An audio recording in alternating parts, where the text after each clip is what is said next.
Good day, good evening, good morning, and good gracious. I'm Ron Curtis. And I'm Aaron Weiner. And welcome to the new Boffomundo show. Ron, what are we doing here? I mean, what's this all about? This is the BoffoBlog. This is something that I actually have it on the site, BoffoBlog, and there's nothing there. So this is exactly what we are doing here. And it gives us a chance to, first of all, talk a little bit about the Boffo Bits series that we've had on for a little bit now. I think we've had 11 Boffo Bits of the various artists that we have had on our show over the years. The late, great John Wetton, Phil Collins, Robert Fripp, Al Di Meola, Fumio Miyashita, just to name a few. Yes. Of the artists that we've been just really happy to have been able to have on our show. And this blog is going to be a way of updating you on what we're doing, a little bit about our background, things like that. And we're huge music fans. Anyone who's a huge music fan loves to talk about it.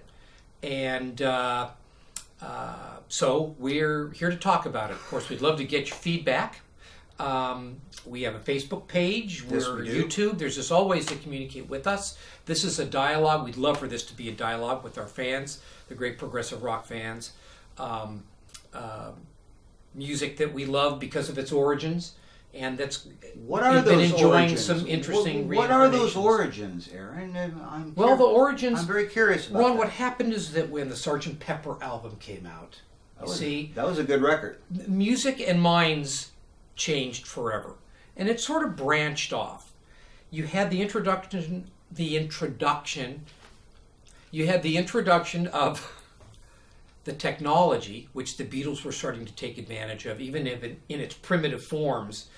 The tape recorders that they used in the studio were 2 4-track recorders ancient. clicked together. EMI was the most conservative music company. Yes. All the other recording studios were starting to upgrade to 16 Yeah, tracks. yeah. And the Beatles recorded their material on the oldest equipment with the best producer in the world. Unbelievable. And so we branched off.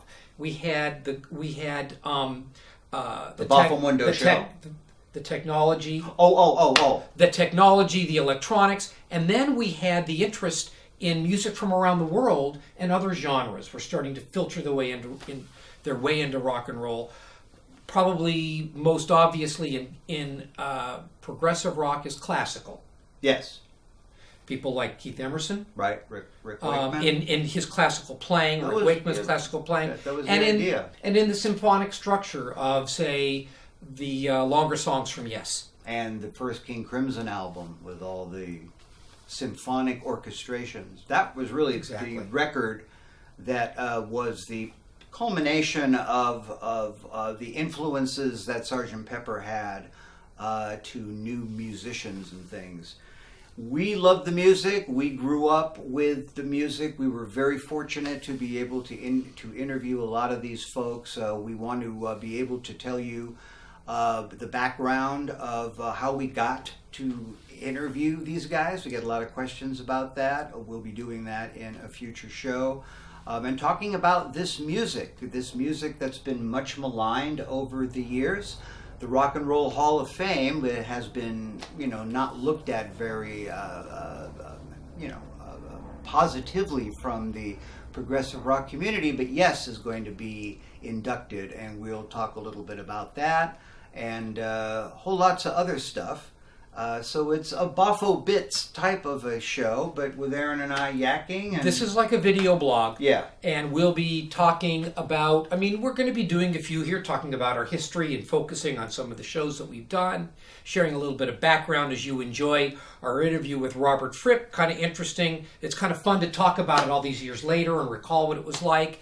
And so we certainly want to share those things with you. We'll be using it to preview some of our upcoming interviews.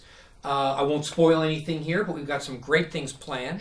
We do have the Bunny Brunel interview. That was show number 1.